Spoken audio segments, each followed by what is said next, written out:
Hello friends, എല്ലാവർക്കും പുതിയൊരു വീഡിയോയിലേക്ക് സ്വാഗതം. ഇന്ന് നമ്മൾ ചക്കക്കുരു വെച്ചിട്ട് ഒരു പായസമാണ് ഉണ്ടാക്കുന്നത്.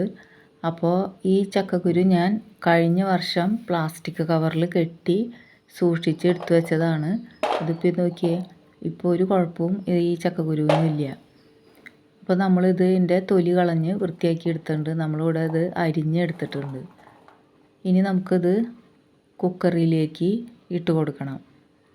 അപ്പോൾ ഞാനിത് കഴുകി വൃത്തിയാക്കി ഒരു കുക്കറിലേക്ക് ഇട്ട് കൊടുത്തിട്ടുണ്ട്. ഇനി നമുക്ക് ഇതിലേക്ക് പാകത്തിനുള്ള വെള്ളം ഒഴിച്ചു കൊടുക്കണം.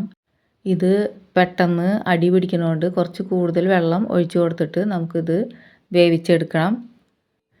ഇപ്പോൾ നമ്മൾ കുക്കറൊക്കെ തുറന്ന് നോക്കിയിട്ടുണ്ട്. അപ്പോൾ അതിലെ വെള്ളമെല്ലാം വറ്റി നമുക്കതൊരു പാത്രത്തിലേക്ക് മാറ്റാം. ഇത് നന്നായി വെന്ത് വന്നിട്ടുണ്ട്. ഇനി നമുക്ക് ഇതൊരു മിക്സിയുടെ ജാറിലേക്ക് ഇട്ട് കൊടുക്കാം. നമുക്കിത് 1-2 പ്രാവശ്യം ഇട്ട് പൊടിച്ചെടുക്കാം. ഇപ്പോൾ ഞാനിവിടെ എല്ലാം ഇട്ട് കൊടുത്തിട്ടുണ്ട്. ഇനി നമുക്കിത് അടച്ച് നന്നായി ഒന്ന് പൊടിച്ചെടുക്കണം. അപ്പോൾ ഞാനിപ്പോൾ ഇത് ഇവിടെ നന്നായി പൊടിച്ചെടുത്തിട്ടുണ്ട്. നമുക്കിത് തുറന്ന് നോക്കാം. അപ്പോൾ ഇതിൽ ചെറിയ ചെറിയ തരികളൊക്കെ ഉണ്ട്, അത് കുഴപ്പമൊന്നുമില്ല. ഇനി ഇതോടെ ഇരിക്കട്ടെ. നമുക്കിനി ശർക്കര ഉരുക്കിയെടുക്കണം. അപ്പോൾ അതിന് വേണ്ടിയിട്ട് ഒരു പാത്രത്തിൽ നമുക്ക് 2 ബെല്ലം ശർക്കര ഇട്ട് കൊടുക്കാം. ഇനി നമുക്കിതിലേക്ക് ആവശ്യത്തിന് വെള്ളം ഒഴിച്ചു കൊടുക്കണം. അപ്പോൾ ഇവിടെ ഒരു ഗ്ലാസ് വെള്ളം നമുക്ക് ഒഴിച്ചു കൊടുക്കാം. എന്നിട്ട് നമുക്കിത് അടുപ്പത്തിലേക്ക് വയ്ക്കാം. ഇനി നമുക്കിത് ഉരുക്കിയെടുക്കാം. ഇപ്പോൾ ഇതിവിടെ ഉരുകി വരുന്നുണ്ട്. ഇനി നമുക്ക് ഫ്ലെയിം ഓഫ് ചെയ്യാം. ഒരു പാൻ അടുപ്പത്തേക്ക് വയ്ക്കാം. അത് ചൂടായി വരുമ്പോൾ നമുക്ക് 1-2 ടീസ്പൂൺ നെയ്യ് ഇട്ട് കൊടുക്കാം. ഈ നെയ്യ് ഇപ്പോൾ ഇത് ചൂടായി ഉരുകി വരുന്നുണ്ട്. നെയ്യ് ഉരുകി ചൂടായി വരുമ്പോൾ നമുക്കിതിലേക്ക് നമ്മൾ മിക്സിയിൽ പൊടിച്ച് വെച്ചിട്ടുള്ള ചക്കക്കുരു നമുക്ക് ഇതിലേക്ക് ഇട്ട് കൊടുക്കാം.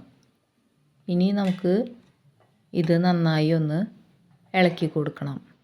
അപ്പോൾ നമുക്കിത് നന്നായി ഒന്ന് ഇളക്കി ഇതിലെ കട്ടകളെല്ലാം ഒന്ന് ഉടച്ച് കൊടുക്കാം. എന്നിട്ട് നെയ്യിലൊന്ന് വറുത്തെടുക്കാം.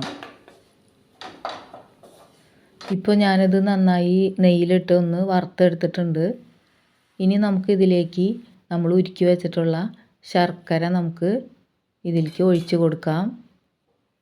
ഇനി നന്നായി ഇതൊന്ന് ഇളക്കി കൊടുക്കാം. ഇനി നമുക്ക് ഫ്ലെയിമൊക്കെ ഒന്ന് കുറച്ച് വെക്കണം കേട്ടോ. അപ്പോൾ നമ്മുടെ ശർക്കരയെല്ലാം കുറുതായി വറ്റി തുടങ്ങി. അപ്പോൾ നമുക്ക് ഇതിലേക്ക് തേങ്ങാപ്പാലാണ് ചേർത്ത് കൊടുക്കേണ്ടത്. അപ്പോൾ ഞാനിവിടെ 1.5 ഗ്ലാസ് രണ്ടാം പാൽ ഒഴിച്ച് കൊടുക്കുന്നുണ്ട്. എന്നിട്ട് നമുക്കിത് നന്നായി ഒന്ന് ഇളക്കി കൊടുക്കാം. ഇനി ഇതൊന്ന് കുറുതായി വരട്ടെ. അപ്പോൾ ഇത് തിളച്ചിട്ടുണ്ട്, ഒന്ന് കുറുതായിട്ടുണ്ട്. അപ്പോൾ നമുക്ക് നല്ല കട്ടിപ്പാൽ ഒഴിച്ച് കൊടുക്കാം. ഒരു 3/4 ഗ്ലാസ് കട്ടിപ്പാൽ ഞാനിവിടെ ഒഴിച്ചിട്ടുണ്ട്. ഇനി നമുക്കിത് നന്നായി ഒന്ന് ഇളക്കി കൊടുക്കാം. ഈ കട്ടിപ്പാൽ ഒഴിച്ച് കഴിഞ്ഞാൽ പിന്നെ നമുക്ക് ഫ്ലെയിം എപ്പോഴും കുറച്ച് വെച്ചാൽ മതി. പിന്നെ ഇത് അധികം തിളപ്പിക്കേണ്ട ആവശ്യമില്ല. അപ്പോൾ ഇപ്പോൾ ചെറിയ തീയിൽ വെച്ചിട്ട് നമ്മളൊന്ന് ഇളക്കി കൊടുക്കുകയാണ്. ഇനി നമുക്ക് ഇതിലേക്ക് ഏലക്കായ ഒരു 3-4 ഏലക്കായ എടുത്തിട്ട് കുരു ഒന്ന് പൊടിച്ചിട്ട് കൊടുക്കാം. ഇനി ഒന്ന് മിക്സാക്കി കൊടുക്കാം. ഇനി ഏലക്കായയുടെ പൊടിയൊക്കെ നമുക്ക് നന്നായി ഒന്ന് ഇളക്കി കൊടുത്തിട്ട് നമുക്ക് ഇത് അടുപ്പത്തു നിന്ന് മാറ്റി വയ്ക്കാം. ഇപ്പോൾ ഞാനിത് അടുപ്പത്തു നിന്ന് മാറ്റി വേറൊരു ചട്ടി അടുപ്പത്ത് വെച്ചിട്ടുണ്ട്.